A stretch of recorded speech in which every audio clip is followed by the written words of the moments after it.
Qu'est-ce qu'on peut retenir du mécanisme? Notons ensemble le mécanisme.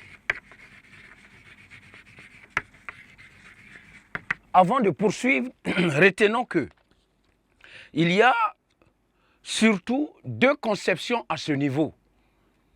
Une conception qui pense que le vivant peut être expliqué à partir des machines.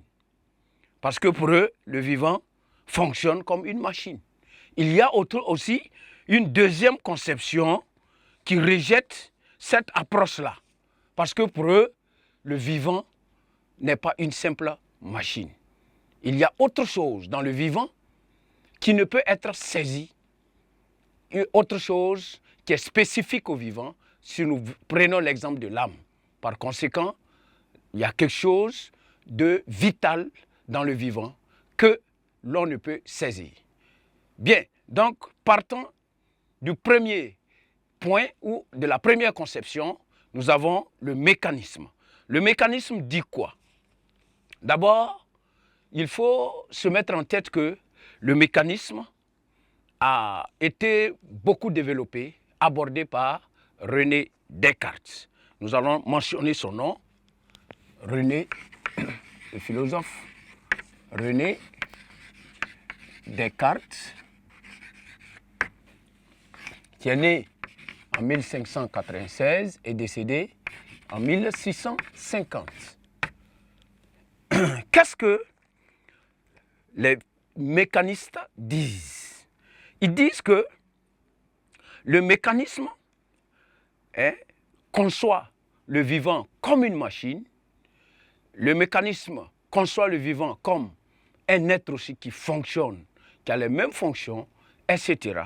Donc, on va le définir tout de même.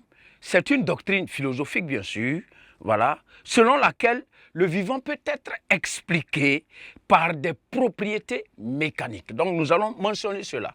C'est une doctrine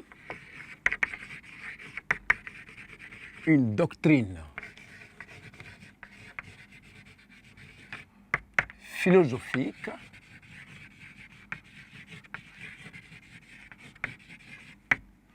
selon laquelle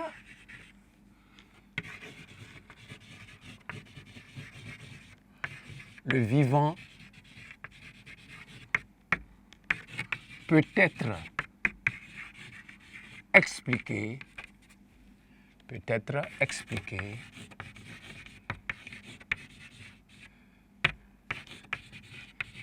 par des propriétés mécaniques.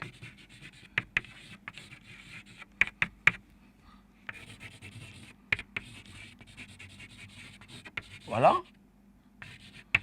ce qu'il faut retenir par là. Le vivant peut être expliqué par des propriétés mécaniques. Qu'est-ce qu'il faut entendre par là? Ils disent que l'âme n'anime pas le vivant. Donc, eux, ils mettent l'âme de côté. Quelque chose que les vitalistes vont prendre comme essentiel. Mais eux, ils vont mettre l'âme de côté. Et ils diront aussi que le vivant est un simple assemblage. C'est un simple assemblage, un simple agencement de pièces objectivement explicables. C'est-à-dire qu'on peut expliquer, qu'on peut comprendre. Voilà. Et qu'est-ce qu'il faut retenir encore dans cette doctrine ou cette conception du vivant? Il faut retenir que René Descartes, dans son approche mécaniste du vivant, va comparer même le vivant à une simple machine et il dira que les muscles et les tendons ressemblent à des ressorts. Ce sont des simples ressorts qui permettent de faire le mouvement dans le vivant, tel que aussi on retrouve les ressorts dans la machine. Il prend le cœur comme une pompe chaudière. Il prend les artères comme un simple système de canalisation, puisque dans les artères, il y a le sang qui circule. Voilà, les veines, les artères, etc. Donc pour lui, ce sont des systèmes de canalisation, de drainage. Voilà. Il prend aussi l'œil il compare l'œil à un appareil photographique. Donc voilà quelques comparaisons pour lui qui lui permettent de penser que le vivant fonctionne au même titre que la machine. Maintenant, qu'est-ce qu'il faut retenir de tout ça? Il faut retenir que cette approche n'a pas été vaine aussi. C'est une approche qui a permis d'approfondir les recherches sur le vivant, d'approfondir l'étude du vivant sur le plan scientifique. Qu'est-ce qu'on peut dire à ce niveau encore? Il faut retenir que cela a permis de hisser la science biologique à un haut niveau. Cela a permis aussi l'introduction des mathématiques dans l'étude du vivant. On dit qu'une science, la qualité ou encore la scientificité d'une science dépend de son degré de mathématisation.